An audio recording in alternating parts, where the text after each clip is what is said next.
আসসালামু আলাইকুম রহমতুল্লাহ।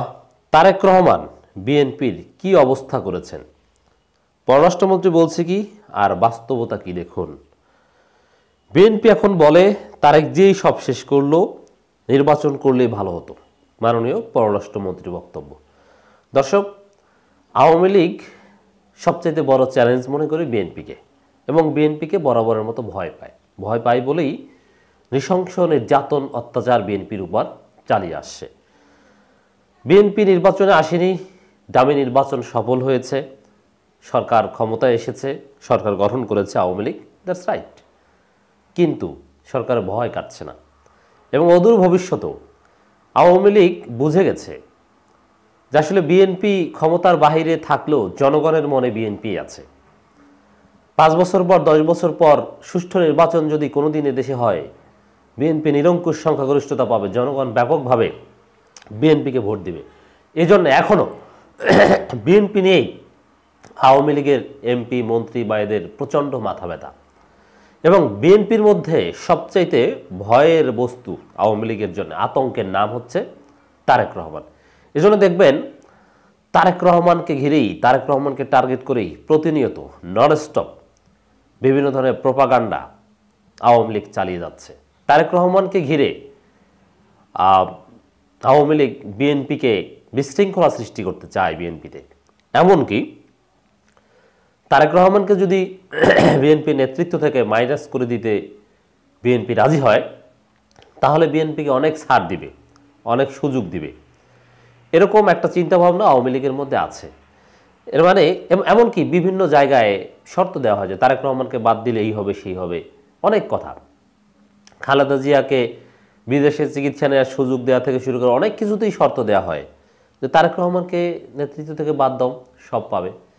বোঝা গেল যে তারেক রহমানকেই বিএনপির মধ্যে সবচাইতে বেশি ভয় পায় সরকার। এ কারণে দেখবেন যে যত প্রপাগান্ডা তারেক রহমানকে নিয়ে। তারেক রহমান ভুলের ঊর্ধ্বে, দোষের ঊর্ধ্বে, সমালোচনার ঊর্ধ্বে, একথা আমরা বলবো না, আমরাও ব্যাপক সমালোচনা করি এবং করব। কিন্তু বাস্তবতা হচ্ছে আওয়ামী লীগ বা আওয়ামী লীগ মধ্যে কিছু বুদ্ধিজীবী আছে যারা বিএনপির লোকজনের মধ্যে এই মাইন্ড সেট আপটা ঢুকিয়ে দিতে চায় যে তারেক রহমান না থাকলে বিএনপি মনে অনেক ভালো হতো। তারেক রহমান এই বিএনপিকে শেষ করলো, যেহেতু তারেক রহমান সাজাপ্রাপ্ত আসামি, পালাতক, পলিটিক্যাল অ্যাসাইলাম পেয়েছে ইউকেতে, আবার তার বিরুদ্ধে দুর্নীতির অনেক অভিযোগ আছে, অনেক অসদাচরণের অভিযোগ আছে, এই লোকটা মনে হয় রাজনীতিকে শেষ করে দিল। তো এরকম একটা দৃষ্টিভঙ্গি ঢুকিয়ে দেওয়ার একটা চেষ্টা, প্রবণতা আওয়ামী লীগের মধ্যে আছে, এবং তারা সচেতনভাবে ডেলিভারেটলি এই কাজটা করে যাচ্ছে, এবং বারবার বলছে যে তারেক রহমানই বিএনপিকে শেষ করেছে, তারেক রহমান না থাকলে বিএনপি ভালো হতো। কিন্তু বাস্তবতাটা কি? বাস্তবতাটা হচ্ছে, আমি মনে করি তারেক রহমান না থাকলে বিএনপি এতদিনে অস্তিত্ব সংকটে পড়ত। বিএনপি মুসলিম লীগের মতো অত্যন্ত দুর্বল হয়ে যেত। খালেদা জিয়া তো এখন আর সক্রিয় নন, তাই খালেদা জিয়ার অবর্তমানে তারেক রহমানের চাইতে শ্রেষ্ঠ নেতৃত্ব বিএনপিতে আর হতে পারে না। তারেক রহমানকে ঘিরেই বিএনপি আজ ঐক্যবদ্ধ। এই যে বিএনপিকে শত চেষ্টা করেও সরকার ভাঙতে পারেনি, 2-4 জন দালালদেরকে ভাগিয়ে নেওয়া ছাড়া সরকারের এই মেগা প্রজেক্টের তেমন কোনো সফলতা নেই বিএনপিকে ভাঙার। এগুলো সব তারেক রহমানের ক্রেডিট।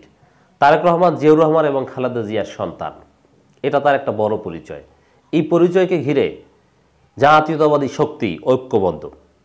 তারেক রহমানের লিডারশিপ কোয়ালিটিও আছে। তার যে কোয়ালিটি, তিনি যে কতটা দক্ষ সংগঠক, এটা তো আর দেখাতে পারছেন না, আর এটা দেখানো অত সহজ নয়। তিনি যদি নির্বিঘ্নে দেশে রাজনীতি করতে পারতেন, তাহলে দেখা যেত তরুণ প্রজন্ম তার পেছনে কি পরিমাণ ঘোরে, অথবা তিনি কতটা জনদরদী এবং সাংগঠনিক ব্যক্তি। তো এগুলো মূল্যায়ন করার মতো অবস্থা নেই। তবে দূর থেকে মোবাইল ফোনে বা তথ্য প্রযুক্তি ব্যবহার করে দলকে যেভাবে নেতৃত্ব দেন, কমিটি দেন বা বিভিন্ন কিছু করেন, সীমাবদ্ধতা আছে ডেফিনেটলি, সেটা বিএনপির শ্রেষ্ঠ নেতৃত্ব। এখন তারেক রহমানের জায়গায় যদি ভারপ্রাপ্ত চেয়ারপারসন খন্দকার মোশাররফ বা অন্য কোনো সিনিয়র নেতাকে বানানো হতো, এতদিনে বিএনপি ভেঙে টুকরা টুকরা হয়ে যেত, এত জনপ্রিয়তা থাকতো না। বিএনপি যতটুকু আন্দোলন করেছে, যতটুকু জনসম্পৃক্ততা পেয়েছে, ক্রেডিট গস টু তারেক রহমান, এটা অস্বীকার করার কোনো সুযোগ নেই। বিএনপির লোকজন আসলে এই ধরনের অপপ্রচারে কান দেয় না। তারপরে যেহেতু একটা বুদ্ধিভিত্তিক প্রচারণা আছে, অতএব এ বিষয়ে সজাগ থাকা দরকার। পররাষ্ট্রমন্ত্রী যাই বলুক, বাস্তবতা হচ্ছে তারেক রহমানের কারণেই বিএনপি আজ ঐক্যবদ্ধ, আজকে এত বড় শক্তি, এবং তারেক রহমান নেতা হওয়ার কারণেই সরকার বিএনপিকে ভয় পায়, না হলে বিএনপিকে ভয় পেত না। তারেক রহমানের যে জনপ্রিয়তা এবং তার যে সাংগঠনিক দক্ষতা বিএনপি পরিচালনার ক্ষেত্রে, আমি রাষ্ট্র পরিচালনার ক্ষেত্রে বলছি না, তার সিটে ফোটাও একেবারে সোজাসাপটা কথা মির্জা ফখরুল কিংবা খন্দকার মোশাররফ অথবা বিএনপির অন্য কোনো নেতার নেই। চেয়ারপারসন হওয়ার একমাত্র যোগ্য ব্যক্তি তারেক রহমান। হ্যাঁ, তারেক রহমান না থাকলে অন্য কেউ হবে না, হবে, কিন্তু তখন আর এই বিএনপি থাকবে না, তখন একেবারেই দুর্বল মুসলিম লীগ মার্কা একটা দলে পরিণত হবে, এটা এবং দল ভেঙে চুরে কয়েক টুকরো হবে, এটা নিশ্চিত থাকতে পারেন। যাই হোক দর্শক, আমার মনে হয় পররাষ্ট্রমন্ত্রীর বক্তব্যের জবাব দেওয়া হয়েছে। আর বিএনপি বলে তারেক জিই সব শেষ করলো, নির্বাচন করলে ভালো হতো। কে বলেছে নির্বাচন করলে ভালো হতো? এরকম কথা বিএনপির কেউ এখন পর্যন্ত বলেছে নির্বাচনের পর? না, কেউ বলেনি।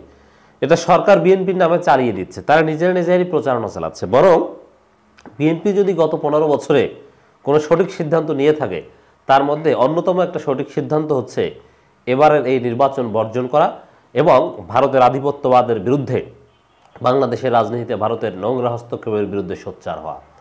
অতএব যদি এই সরকার বেকায়দায় পড়ে বা কিছু হয়, তাহলে এই নির্বাচন বর্জন করার কারণেই হবে, এবং যতটুকু বেগ পেতে হচ্ছে সরকারকে, নির্বাচন বর্জন করার কারণেই বেগ পেতে হচ্ছে। অতএব বিএনপির কেউ মনে করে না যে নির্বাচনে গেলে ভালো হতো, কেউ মনে করে না।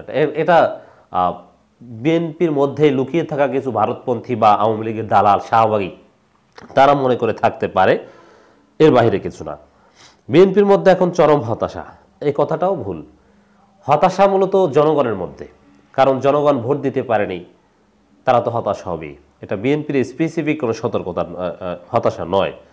তারা বলে তারেক জিই সব শেষ করে নির্বাচন করলে ভালো হতো বলে মন্তব্য করেছেন পররাষ্ট্রমন্ত্রী আওয়ামী লীগের যুগ্ম সাধারণ সম্পাদক ডক্টর হাসান মাহমুদ।